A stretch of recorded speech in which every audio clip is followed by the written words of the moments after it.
Welcome to the stream. I'm Ahmed Shabuddin. Today, living through the war in Ukraine. How are Ukrainians dealing with the latest shifts in the conflict, including the prospect of further Russian annexation? Take a listen to what Ukrainian President Volodymyr Zelensky had to say on Tuesday. If someone over there in Russia thinks that they can get away with everything they are doing in the occupied territory, if someone over there in Russia hopes that the world will betray its own values, frightened by some Russian announcements about annexation, then they are wrong. Each subsequent escalating step by the occupier only confirms the fact that the world must act even tougher. Today, we'll hear more about the war from people inside Ukraine. With us from Kiev, Alexandra Matvichuk, Executive Director for Ukraine's Center for Civil Liberties. In Kharkiv, Maria Avdeva, a Security Analyst and Research Director for the European Expert Association. And Tatiana Pechonchik, CEO of the Human Rights Center Zamina. And as always, you can join this conversation with your questions and comments right here in our live YouTube chat. I want to start with the basics. Let's start where you are, Maria, in Kharkiv. What is it like on the ground there? I mean, you heard, what the president of Ukraine had to say. What are the people of Ukraine feeling there, where you are? I think actually the situation in Kharkiv is very important to understand the further steps of Putin and Russia, because after very successful Ukrainian counteroffensive in Kharkiv, the almost whole territory of Kharkiv region was liberated, and it was under Russian occupation for more than 6 months. And with this defeat and with the Russian troops fleeing of the Kharkiv region, I have seen it myself, like they abandoned their tanks and military vehicles and just run out to the territory of Russia or to still occupied territories. Putin has to show something to his own population, show some kind of victory, some kind of progress, and to give something about which he can further mobilize Russian society and to give grounds for further support of this ongoing war and invasion. And of course, people in Kharkiv feel very energetic about the developments, about the liberation. But on the other hand, they have a very difficult when we have to understand the situation, because people have no access to running water, electricity, no basic supplies for 6 months plus, and still, even after the territories are liberated, it's still very difficult for them just simply to survive. People are Maria, forgive me. I mean, they're basically starving. They're struggling to survive, but it's still dangerous. I mean, there are still attacks even this week, for example, on a railway. I mean, is it true that even though it's been liberated, it's still tenuous? Absolutely, and Russia is continuously targeting civilian infrastructure. Just in Kharkiv, they targeted the infrastructural objects which supply electricity and heating, which means the winter will be very harsh for people. Right. And Kharkiv is only 40 kilometers away from the border, which means if the Western weapons helping to protect the air defense weapons will not be supplied, it will be very difficult for Ukrainian army to stop the upcoming Russian missiles, because Russia is actually showering the region with missiles almost every day. And it certainly seems, despite everything you said and you outlined, that the momentum is on the Ukrainian side, or at least a lot of analysts are saying that. I do want to ask you, despite the sort of setbacks that we've seen militarily, Putin seems to be doubling down, right? On Friday, expected to sign these documents after this sort of so-called referendum, this vote in those 4 territories that are due to be annexed. I'm wondering, with that in mind, what do you think that that's about, Alexandra? I mean, you're a human rights lawyer. Is there anything legitimate about this referendum? And if it's not legitimate, why is it significant? It's not the first time we've seen Putin do this, is it? It's a shame referendum, the total fake, which was organized in the form of mockery and intimidation of Ukrainians who lived in the occupied territories. But there is a very understandable reason why Putin organized this fake procedure. Because this fake referendum is not legal procedure, but informational spec-operation. And he tried to repeat his so-called successful story when he organized the same fake referendum under the rifles in occupied Crimea 8 years ago. We was here during this so-called referendum. We working here through our mobile groups, and we saw how Russians persecute active people who try even peacefully suppress the occupation. But after several years, people in Europe and other countries start to think maybe Crimeans want to join Russia for free because they even have such kind of referendum. So Putin tried to use this informational spec-operation with two goals. He tried to show the happy people who join Russia for Russian population, and he tried to rely upon on short people memory and repeat this so-called successful story with Crimean referendum with European and other kind of audience. Now, I appreciate that context and those nuances. I mean, it certainly seems like he's trying to obfuscate and confuse the world. It seems like a strategy there. I want to also share with you, a lot of people asking, is there an end in sight to this war? One of those people, Jason J. Smart, a political advisor in Warsaw, Poland, had this to say. Take a listen. The war in Ukraine continues to be very tense. It would seem that the Russian army, though, has continued to fail to make any gains or even to maintain the gains that they made months ago. Ukraine continues to be on the offensive, pushing and pushing, and what they're doing now has been very successful. And we see also that the Russians are suffering from huge losses, low morale, and the general population who's increasingly turning against the war. It would certainly seem that the momentum at this point is on the side of Ukraine. So I'm curious, Tatiana, what do you make of his comments there? I mean, does Ukraine have the momentum, and why is Putin kind of belligerently, taking things out of the 2014 playbook, but also seemingly doing what he wants, ignoring sort of the reality on the ground? Yes, Russian troops are being kicked off from more and more Ukrainian territories, and Ukrainian armed forces are doing their job very well, although for us, this is very difficult because many of us have friends and relatives defending our country with weapons. For example, my brother, he's an IT programmer, but he's now in front near Donetsk, and the co-founder and board member of my NGO, Human Rights Defender, Maxim Butkevich, is who also went to protect our land as a part of Ukraine armed forces. He's now in the Russian captivity.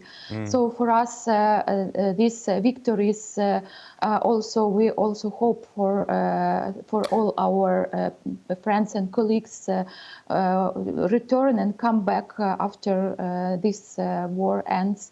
But as we see, as you correctly said, there is a point of escalation, and Putin announced a mass mobilization in Russia, which means that these unprepared soldiers, many of them will die because they are not prepared for this war.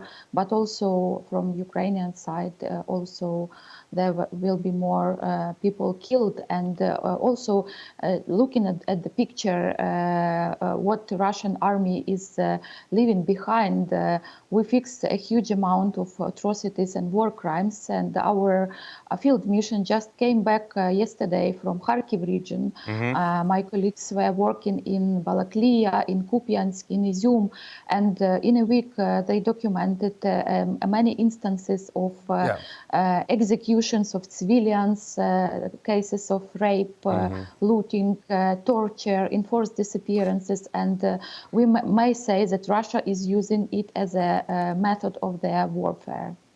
But the Russian troops, they are just leaving a lot of their everything behind because they are forced to retreat and they are forced to just run. And we have seen in a lot of cases when the Russians were just abandoning everything and using the bicycles or cars they stole from the civilians in the territory they were recently occupying. And this shows us that Russian army is not as strong as Putin wants everyone to think. Of course. And that what is he now doing is probably struggling to show something to his own population and to the world, and also this blackmailing with the nuclear threat is one of this means. Right, and I do want to talk about the nuclear threat and also those war crimes and all your the evidence that you've gathered, but also how that factors into whether there is an end in sight, in fact, to this war.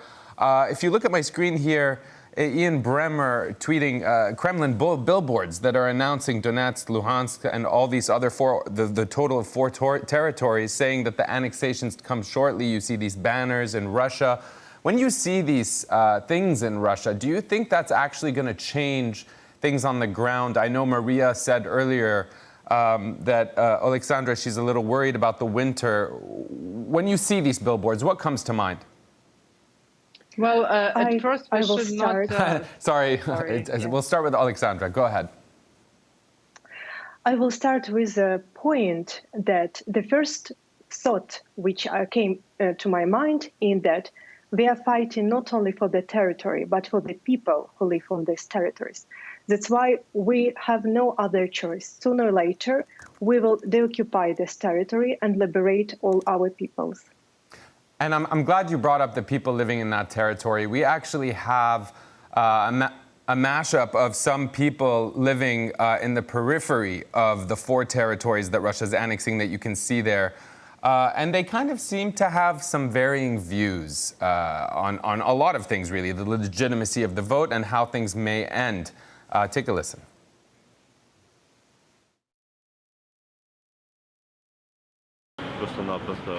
The turnout was from 15 to 30% of the inhabitants of the city. So to take the results from that, any mathematician will say that this is not statistics, but fantasy.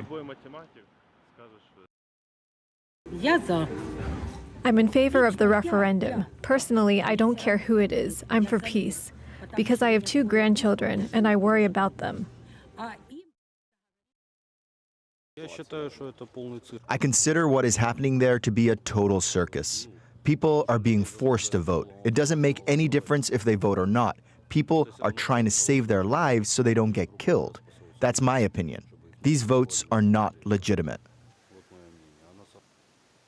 Maria, your reactions, I mean, Dennis calling it a total circus, I would imagine the 3 of you agree with that. But then you also heard from, someone from an older generation, Valentina, there saying she's supporting the referendum.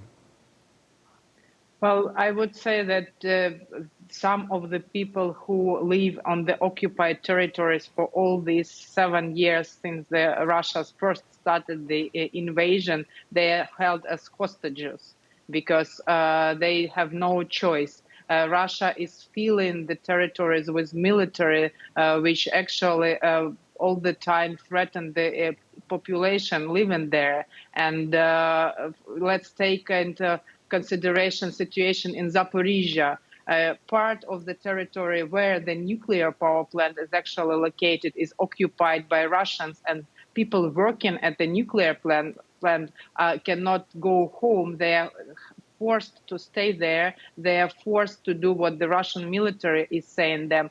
Whereas the center of the region, Zaporizhia itself, is in the Ukrainian-controlled territory and constantly every day shelled by the Russian army. So we cannot say that people on the occupied territories have a possibility actually to say and independently what their thoughts are, because it's like a neighbor came to your house and puts a gun at your head and asks you to vote freely. Of course, this is all a fake. Right. And then, go ahead, please. Yeah, please, go ahead. Go ahead, Mary. I would like to emphasize one important sentence with this woman told. She told, I'm voting for Russia because I want peace, because I'm caring about my family, children, etc. And this is something I've observed for 8 years, because for 8 years, we have part of Ukrainian territories under occupation of Russia, I mean Crimea, and part of Luhansk and Donetsk region. And some people choose to take so-called survival model. So they told, we are not in favor of Ukraine, we are not in favor of Russia, we are ordinary people, we're not interested in politics, we just want to have our routine work and to raise our children, etc. But as a human rights defender who documented war crimes for 8 years on these territories, I know for sure that this survival model will not save these people, unfortunately. I appreciate you making that point, Tatiana. I can Yes, I can agree with that because my NGO is documenting the enforced disappearances and abductions, and we gathered information about 328 cases where local self-government representatives or journalists, activists, volunteers were kidnapped, and out of them 16 persons were tortured till death. And half of these people are still in captivity, and they are kept incommunicado in the basements. But this practice of enforced disappearances and vast application of torture is not new, because when Russia occupied Crimea back in 2014, the occupational authorities and the Russian army acting together with a local paramilitary group, which is called Crimean Self-Defense, immediately started from the practice of abduction of local activists. From that time, 2014, 15, 16, 44 persons in Crimea were abducted, and majority of them were of Crimean Tatar origin, the indigenous people of Crimea. And then they immediately continued this practice in Donbass, where hundreds of people became victims of enforced disappearances. And now we can speak about thousands of victims of enforced disappearances, because only one NGO collected over 300 cases, and there are many other NGOs that collect this data. And I appreciate you talking about Donbass. Obviously, for those who may not know, that is the northernmost region of Ukraine. And, you know, we've seen the documentation of war crimes, the allegations being made, not just by human rights defenders and lawyers like yourself, but the UN's Independent International Commission released findings that Russia's committed war crimes in Ukraine. This is your tweet, Maria.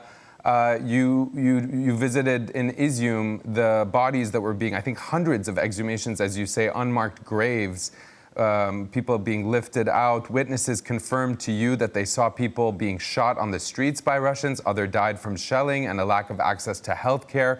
You describe it in your tweet as so horrible you could barely breathe. I'm curious, what can you share with us about that experience? And what worries you most about the winter? We've seen the nuclear threats. We discussed it briefly. We've seen the threats of depriving Europe and others of energy. What worries you most? Well, I've been for the last 2 weeks going around Kharkiv region to the areas that were just recently liberated, and we have seen one and the same picture. It would be torture cells where Russians will put people when they were under occupation.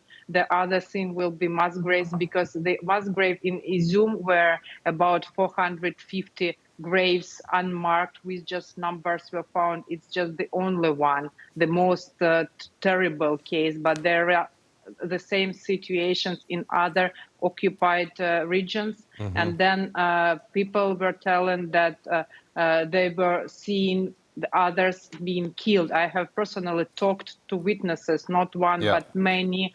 Some of them saw it, the others say that their relatives just disappeared and they don't know where they are.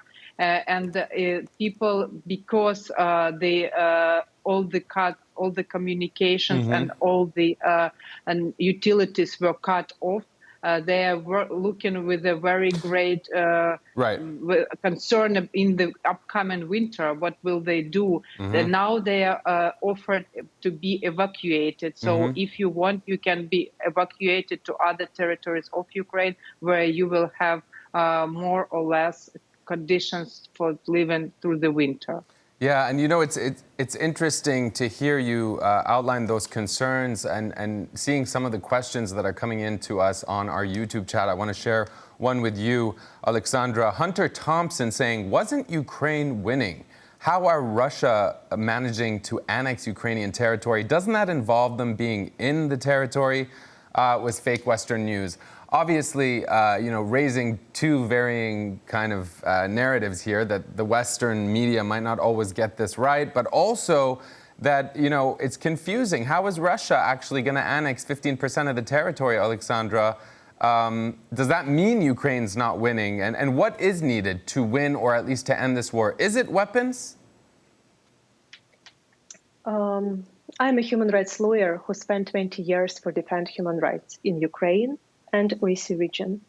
And now when I ask how we can help people in occupied territory to survive from the terror which Russians organize there, I found myself in a worse situation when I answer, please provide Ukraine with weapons. Because all my 20 years experience in human rights defense couldn't help me because any legal instrument are not work. Russia brutally ignored the international humanitarian law and all decisions of international organizations. So I will remind you that this war started not in February this year, but in February 2014. And Putin started this war. Yes. Only. Sorry, I don't mean to interrupt you, but you made this point. I appreciate you making the point that it didn't start now. But I'm just going to push back a little bit on this question of these threats that we hear. I mean, is this an actual, do you imagine, we've heard these threats before from Putin, is that a real possibility in your mind as someone who's been following this and documenting all this, Alexandra? Putin will stop only when he will be stopped. So he will do everything which he wants until he will be allowed to do it. So the response to these questions depend on international community. Okay, because the problems. And I just want to say, sorry to interrupt you again. I'm terribly sorry, but in the spirit of time, I want to understand. What does the international community need to do most in your mind as a human rights lawyer? Is it send long-range weapons? I mean, that's been the demand from Ukraine. Long-range distance weapon, economical sanction which can force ability of Russian economy to feed this war, and justice. We really need justice because Russian troops committed these war crimes for decades in Chechnya, in Moldova, in Syria, in Libya, in Mali, and they enjoyed impunity. They start to believe they can do everything what they wanted. We must break the circle of impunity. We need justice. And with that in mind, I want to come to you, Maria. I want to share with you a video comment that we received from Maxim Panchenko. Take a listen. Russia is now trying to mobilize a huge amount of reservists in an attempt to reverse what otherwise seems to be a losing battle. And in this context, Russian disinformation practices are key. In addition to the original messages about Ukraine allegedly being a Nazi state, which was used to invade the country in the first place, Russia is now trying to paint the picture of fighting the entire NATO bloc in Ukraine, which of course heightens the risks of a potential nuclear incident. Maria, I have to ask you, what do you think of that? And also, in our YouTube chat, a lot of people are very concerned and curious about this nuclear war threat. We've heard it time and time again. Is it a real threat, or is it just, saber rattling? Is it just buying time? What is it in your mind? Well, we have to take this very serious, and we have to be prepared. And for your question, if Ukraine needs the weapons the most, yes, this is the only way out. And we need weapons to protect civilians.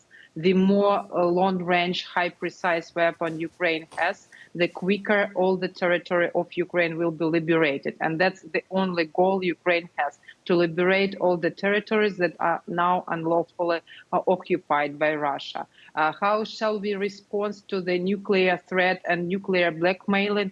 Provide Ukraine more weapons, show Putin that all the West is united, and we are all united, and we will not let him continue this blackmailing, because if he only succeeds in this, he will go further. He will go for Baltic states, for Poland, anywhere he wishes, because that's his dream, and he tells about it openly. He wants, Putin to restore the Russian Empire, and for that he won't be stopped only in Ukraine.